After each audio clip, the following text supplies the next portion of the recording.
ಅಪ್ಪಾಜಿ. ಲಕ್ಷ್ಮಿ ಬಾಮ್ಮ, ಹೇಗಿದೆಯಮ್ಮ? ಚೆನ್ನಾಗಿದ್ದೀನಿ ಅಪ್ಪಾಜಿ. ಗೆಲುವಿನ ಸಂತೋಷ ನಿನ್ನ ಮುಖದಲ್ಲಿ ಎದ್ದು ಕಾಣ್ತಾ ಇದೆಯಮ್ಮ.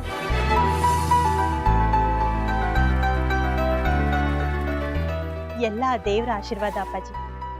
ಕಷ್ಟಗಳ ಅನ್ನೋ ಭ್ರಮೆನ ಕೊಟ್ಟು ಅದನ್ನ ಸರಿಸಿ ಸಂತೋಷ ಅನ್ನೋ ವಾಸ್ತವನ ತೋರಿಸ್ತಾ ಇದ್ದಾನೆ. ನಿಜನಮ್ಮ, ಕಷ್ಟಗಳನ್ನ ಭ್ರಮೆ ಅನ್ನೋ ನಿನ್ನ ಆತ್ಮವಿಶ್ವಾಸನೇ ಇವತ್ತು ನಿನ್ನ ಗೆಲುವಿಗೆ ಕಾರಣನಮ್ಮ. ಕಷ್ಟಗಳನ್ನ ಭ್ರಮೆ ಅನ್ಕೊಂಡು ಮನುಷ್ಯ ಕುಗ್ಗದೆ ಹೋದ್ರೆ ಆ ಭ್ರಮೆಯಿಂದ ಮನುಷ್ಯ ಆಚೆ ಬರೋದು ಕಷ್ಟ ಏನಲ್ಲಮ್ಮ. ಭ್ರಮೆಯಿಂದ ಆಚೆ ಬರೋ ನಿರ್ಧಾರಕ್ಕೆ ಆ ಭಗವಂತನ ಸಹಕಾರ ಇದ್ದೇ ಇರ್ತಮ್ಮ. ಅಂತೂ ಎಲ್ಲ ಚೆನ್ನಾಗಿ ನಡೀತಿದೆ ಅನ್. ಛಲ, ಧೈರ್ಯ, ಆತ್ಮವಿಶ್ವಾಸನ ಹುಟ್ಟಿಸೋ ಮಟ್ಟಕ್ಕೆ ಎಲ್ಲ ಚೆನ್ನಾಗಿ ನಡೀತಾ ಇದೆ ಅಪ್ಪಾಜಿ. ಅದೇನಮ್ಮ ನಿಜವಾದ ಸಂಪಾದನೆ ಅಂದ್ರೆ. ಸಂಪಾದನೆ ಅಂದ್ರೆ ಹಣನ ಖಜಾನೆನಲ್ಲಿ ಕೂಡಿಡೋದಲ್ಲಮ್ಮ, ಮನಸ್ಸನ್ನ ಸಂತಸದಿಂದ ಕೂಡಿಡೋದು. ನಿನ್ನ ಸಂತೋಷದ ಶ್ರಮದ ಖಜಾನೆಗೆ ಆ ಭಗವಂತ ಇನ್ನೊಂದು ಕಾಣಿಕೆ ಕೊಡ್ತಾ ಇದ್ದಾನೆ. ಅದನ್ನ ಹೊತ್ತು ತರೋ ನೆಪದಲ್ಲಿ ನಾನು ಬಂದಿದ್ದೀನಿ. ನೀವು ನೆಪ ಅಲ್ಲ ಅಪ್ಪಾಜಿ, ನನಗೆ ಹಿತ ಬಯಸೋರು.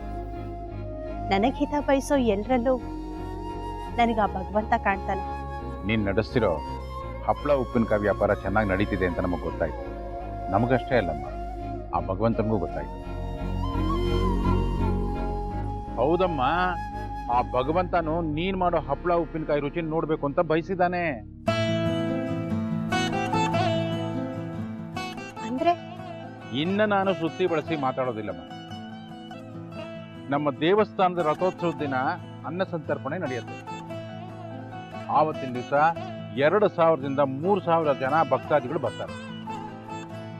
ಆ ಅನ್ನ ಸಂತರ್ಪಣೆ ಸೇವೆಗೆ ಬೇಕಾಗಿರೋಷ್ಟು ಹಪ್ಪಳ ಉಪ್ಪಿನಕಾಯಿನ ನಿಮ್ಮ ಸಂಕಲ್ಪ ಪ್ರಾಡಕ್ಟ್ ಇಂದಾನೆ ತಗೋಬೇಕು ಅಂತ ನಮ್ಮ ದೇವಸ್ಥಾನದ ಟ್ರಸ್ಟಿಗಳು ನಿರ್ಧಾರ ಮಾಡಿದ್ದಾರೆ.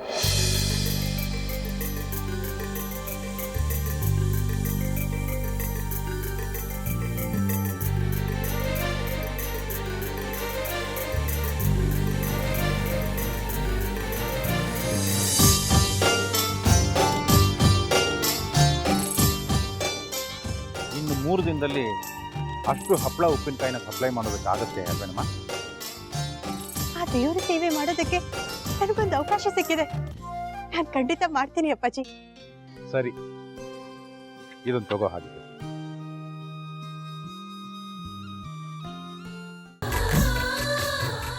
ನಿಮಗೆ ಒಳ್ಳೇದಾಗಲಿ ರಾಘವ.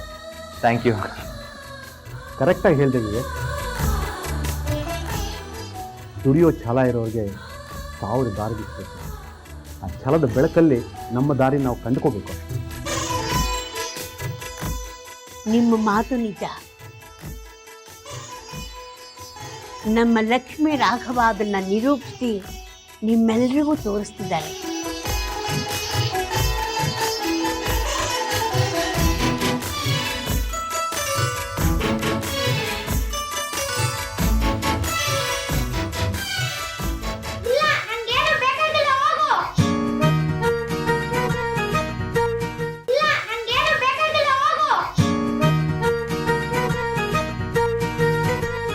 ನೋಡು ಲಕ್ಷ್ಮು, ಅನಿಗೆ ಐಯಿಂದ ಓನ್ ಸೆಂಟೆನ್ಸ್ ಹೇಳು ಅಂದ್ರೆ ಐ ಈಸ್ ಅಂತ ಶುರು ಮಾಡ್ದ.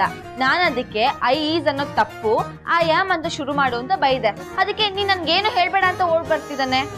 ಹೌದು ಪುಟ, ಅಕ್ಕ ಹೇಳ್ತಿರೋದು ಸರಿಯಾಗಿ. ಐ ಈಸ್ ಅಂತಂದ್ರೆ ತಪ್ಪಾಗತ್ತೆ. ಐ ಆಮ್ ಅಂತಾನೆ ಶುರು ಮಾಡಬೇಕು. ಗೊತ್ತಾಯ್ತಾ? ನೀವು ಯಾರು ನನ್ನ ಮಾತೆ ಕೇಳ್ತಾ ಇಲ್ವಲ್ಲ ತಾತ?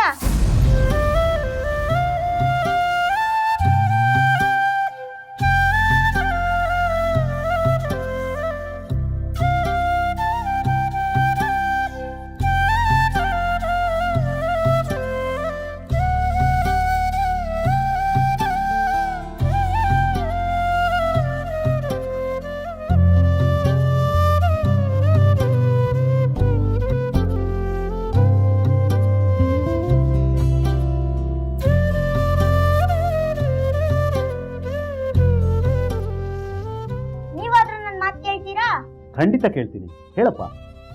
ಐಸ್ ಅಕ್ಕ, ನಿನ್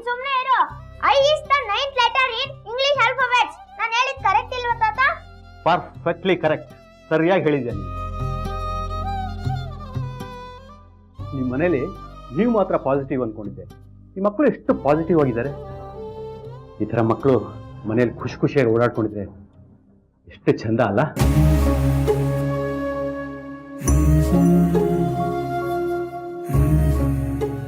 ಯಾಕೆ ತಾತ ನಿಮ್ಮ ಮನೇಲಿ ಯಾರು ಮಕ್ಳಿಲ್ವಾ?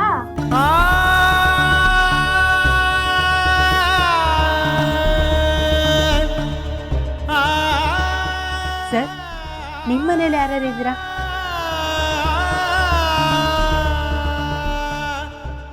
ಅವ್ರನ್ನೂ ಜೊತೆ ಕರ್ಕೊಂಡು ಬಂದಿದ್ರೆ ಚೆನ್ನಾಗಿರೋದು.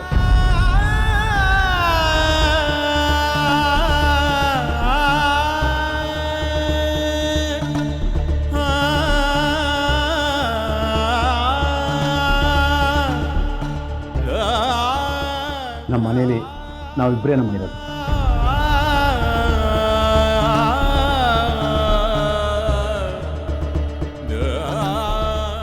ಯಾಕೆ ಬಾಕಿಯವರೆಲ್ಲ ಎಲ್ಲಿರ್ತಾರೆ?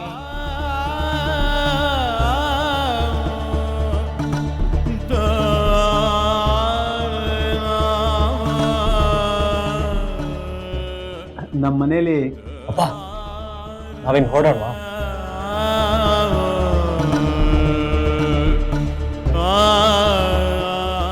ನಂಗೊಂಚೂರು ಕೆಲಸ ಇದೆ.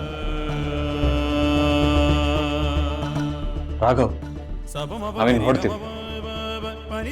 ಸರಿ ಸರಿಯಪ್ಪ, ನಾನು ಹೊರಡ್ತೀನಿ. ಅಮ್ಮ, ಬರ್ತೀನಿ.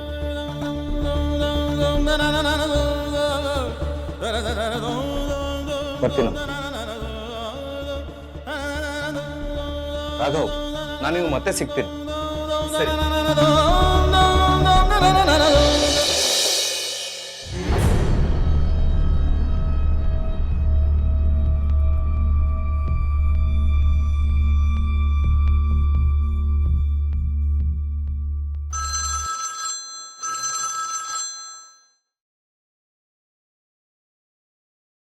ನಿಮ್ಮ ಫೋನ್ಗೋಸ್ಕರನೇ ಕಾಯ್ತಾ ಇದ್ದೆ.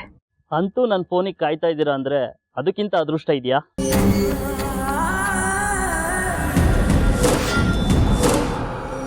ಟೆಂಡರ್ ಪ್ರೊಸೆಸ್ ಶುರುವಾಯ್ತಾ? ಅದ್ರ ಬಗ್ಗೆ ಉರಿಬೇಡ ಮೀರವ್ರೆ, ಅದನ್ನೆಲ್ಲ ನಾನು ನೋಡ್ಕೊಳ್ತೀನಿ. ನೀವು ಆರಾಮಾಗಿ ಬನ್ನಿ, ಬಂದು ಫಾರ್ಮಾಲಿಟೀಸ್ಗೆ ಒಂದು ಸೈನ್ ಮಾಡಿದ್ರೆ ಸಾಕು. Thank you. ಅಲ್ಲೇನೂ ತೊಂದರೆ ಇಲ್ಲ ಅಲ್ವಾ? ತೊಂದರೆನಾ? ನೀವು ಈ ಟೆಂಡರ್ ಕೆಲಸ ಶುರು ಮಾಡೋದಷ್ಟೇ ಬಾಕಿ. ಓಕೆ, ನಾನು ಈಗಲೇ ಹೊರಟು.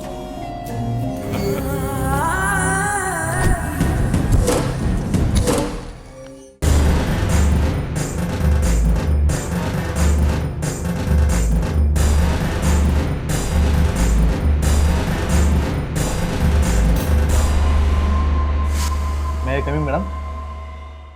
Yes madam, all the best madam.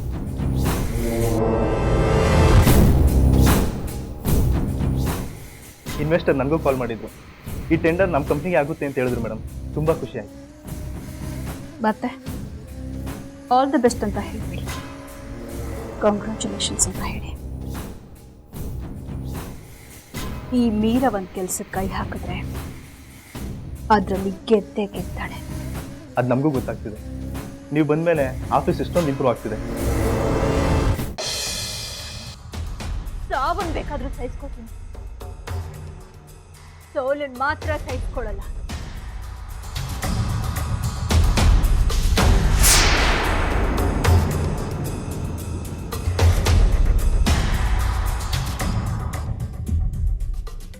ಏನಿದು? ಈಗ ಸ್ವಲ್ಪ ಹೊತ್ತಿಗೆ ಮುಂಚೆ ನಿನ್ನ ಹೆಸರಿಗೆ ಕೊರಿಯರ್ ಬಂದಿದೆ.